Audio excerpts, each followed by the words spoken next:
देख रहे हैं पब्लिक न्यूज़ 9। इस समय हमारे साथ बने हुए हैं झारखंड सरकार के पूर्व मंत्री केंद्र त्रिपाठी सर।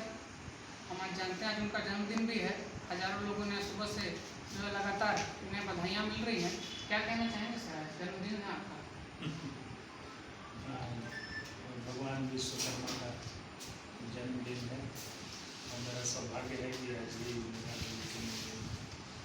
तो इस जन्मदिन के शुभ अवसर पर आप जैसे सारे भाइयों पलामू, झारखंड, भारत के सभी भाइयों को बहनों को ढेर सारी शुभकामनाएं देते क्षेत्र में सर, क्षेत्र की जो समस्या है, अभी भाषा को लेकर भी आप मुखर थे। मुख्यमंत्री के बयान को लेकर आप जो है पूरी जो हिम्मत के साथ कांग्रेस पार्टी, चूँकि सरकार में साझेदारी भी इस समय है सरकार में, लेकिन उसके बाद भी आप पूरी ताकत के साथ मतलब जो है मुख्यमंत्री जी का जो बयान था, एक चैनल में जो उन्होंने इंटरव्यू दिया था, उसको लेकर के आपने जो है पूरी तरह से उनका विरोध किया। क्या कहना चाहेंगे ये भाषा को लेकर के? हमने मुख्यमंत्री जी का विरोध किया। मुख्यमंत्री जी की जो नीतियाँ उन्होंने लागू की और जो उन्होंने बयान दिया, उन बयानों में को सुधार करने के लिए नीतियाँ जो लागू की हैं, जिसमें कि 12 भाषाएँ हैं। झारखंड में मगही, भोजपुरी, अंगिका, मैथिली ये भाषाएँ भी बोली जाती हैं और मगही तो सबसे ज़्यादा बोली जाती है। पूरी गढ़वा जिला, पलामू जिला, लातेहार, चतरा, कोडरमा, कई जिलों में बोली जाती है। तो झारखंड के इतने जिलों में 100% लोग इस भाषा को बोलते हैं। तो माननीय मुख्यमंत्री जी को जिस तरह द्वितीय राजभाषा में इसको लिया गया है, झारखंड की द्वितीय राजभाषा में, उसी तरह झारखंड कर्मचारी चयन आयोग में भी सरकार ले। ये हमारी मांग है और हमें लगता है कि युवा पीढ़ी इसको लेकर बहुत युवा पीढ़ी में छटपटाहट है, परेशान है। सरकार को शामिल करना चाहिए और करना करेगी। तो यही मांग है। मुख्यमंत्री जी का बयान आ गया कि छाती पर चढ़ करके आप जो सत्यावाद करने वाले लोग भोजपुरी मगही ही बोलते हैं। अब अपराधी कोई भी हो सकता है, कोई व्यक्ति अपराध कर सकता है। तो एक व्यक्ति के अपराध करने से पूरे समाज को, उस भाषा बोलने वाले पूरे लोग, उस जाति के पूरे लोग को, उस धर्म के पूरे लोग को दंडित नहीं किया जा सकता। व्यक्ति को दंडित किया जा सकता है यदि किसी व्यक्ति ने कोई गैरकानूनी और नैतिक हरकत किया है तो उसको दंडित किया जाना चाहिए, और यदि कोई किया होगा तो दंडित किया गया होगा। नहीं किया गया तो सरकार है आज पकड़ के दंडित, लेकिन इसलिए कि जिन्होंने गलतियां की, अपराध किया, उनकी भाषा भोजपुरी थी इसलिए सारी, या मगही थी इसलिए सारे मगही वालों को दंडित कर दिया जाएगा, यह नीतिगत न्यायपूर्ण नहीं। तो इन बातों पर विचार करने की जरूरत है। दूसरी बात है कि एक बोरोड लैंग्वेज है, इसका बिहारीकरण नहीं है। झारखंड राज्य ही बोरोड राज्य है, इसको हमने बिहार से लिया और बिहार से संघर्ष करके तोड़ करके लिया। तो राज्य ही बोरोड रहेगा तो भाषा निश्चित बोरोड रहेगी। झारखंड नाम का कोई राज्य आज के 25-30 साल पहले था ही नहीं, यह बिहार था। और आज यदि आज के 200 साल पहले बिहार बना, 1905 में आंदोलन हुआ और उसके बाद विभूतिभूषण बंगाल का हुआ और बिहार में, तो 200 साल, आप 35 साल की बात कर रहे हैं, 25 साल की बात कर रहे हैं, 200 साल की बात कर रहे हैं, मैं तो 2000 साल की बात कर रहा हूँ। It was an Magadh empire, यह मगध राज्य था, मगध साम्राज्य था, जहाँ से जिसकी भाषा मगधी प्राकृत और यही भाषा मुख्य भाषा, और यहीं से पूरे भारतवर्ष पर शासन चलता था, जिसकी राजधानी भारतवर्ष की पाटलिपुत्र थी। और उस समय भारतवर्ष नाम नहीं था, मगध साम्राज्य, वो इतना मजबूत इतिहास है मगध साम्राज्य। मैं तो बिहार नाम से ही, मुझे बिहार नाम ही अच्छा नहीं लगता है, तो बिहार लगता है कि कोई घूम फिर रहा है। उसका नाम तो मगध ही होना चाहिए, मगध साम्राज्य जिसका इतना मजबूत इतिहास है। तो जब झारखंड राज्य ही बोरोड है,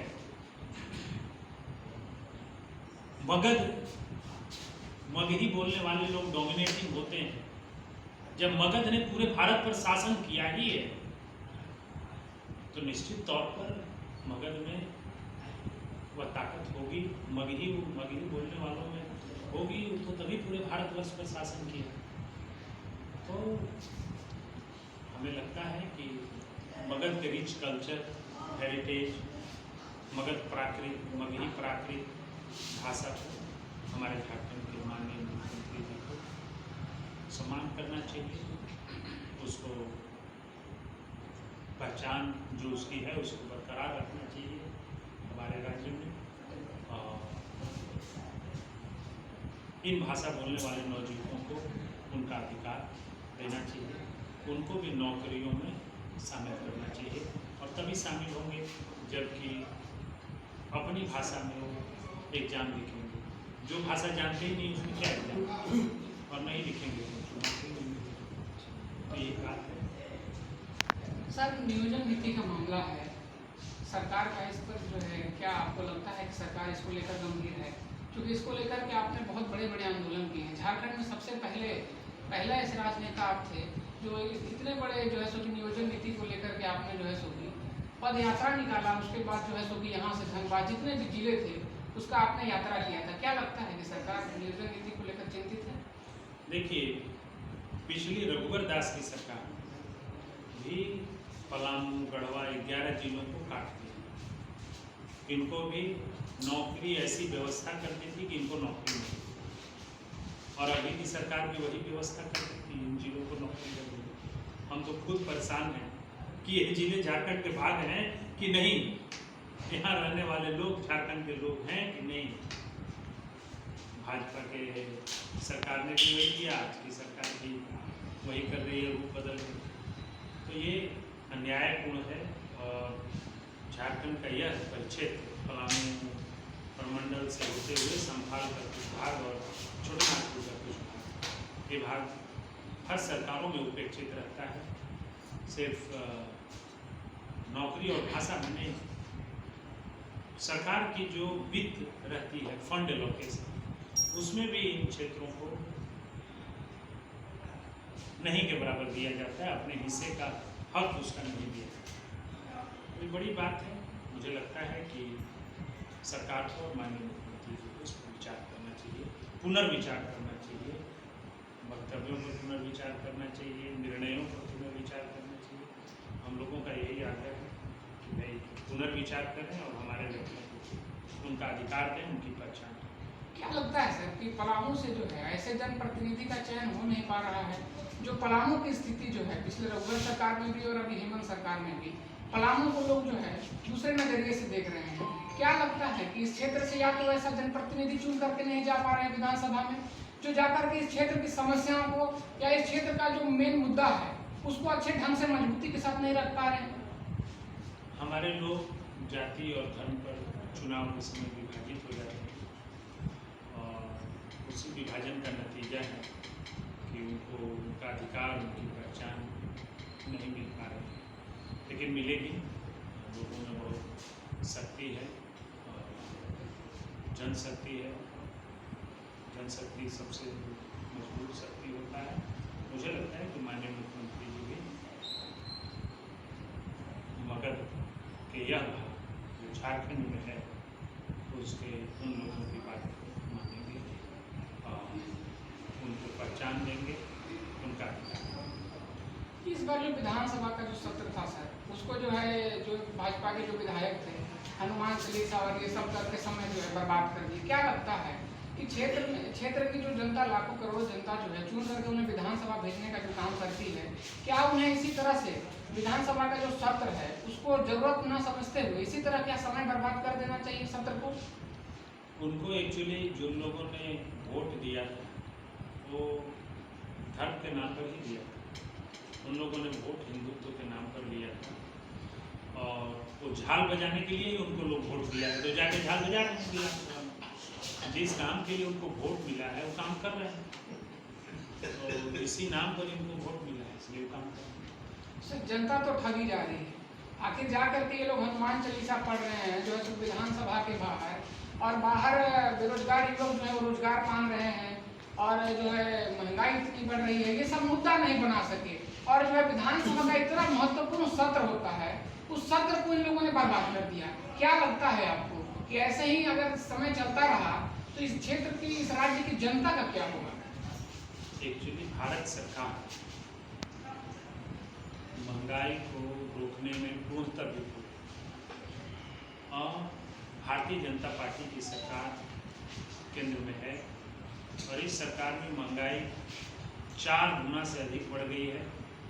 कोविड में जब लोगों के आय के साधन रुक गए और महंगाई 4 गुना बढ़ गई, तो आम लोगों के जीवन का रहन सहन का स्तर गिर गया।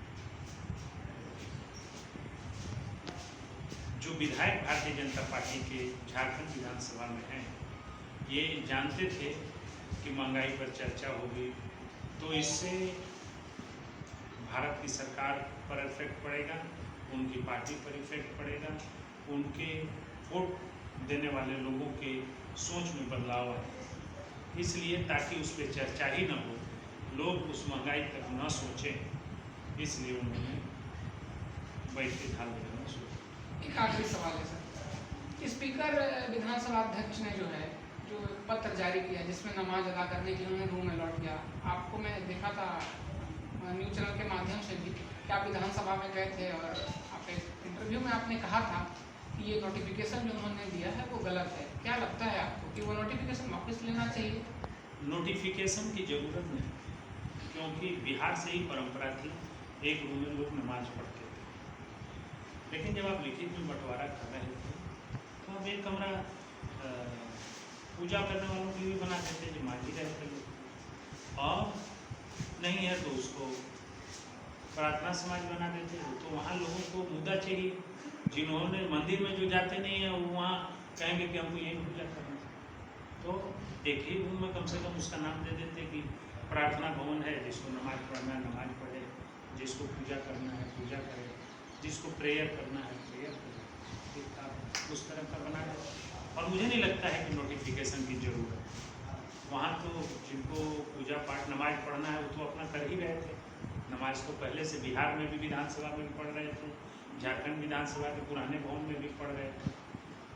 तो मेरा ये मानना है कि वहाँ पर कर्म क्षेत्र है विधानसभा, और वहाँ आम लोगों का कर्म ही पूजा है।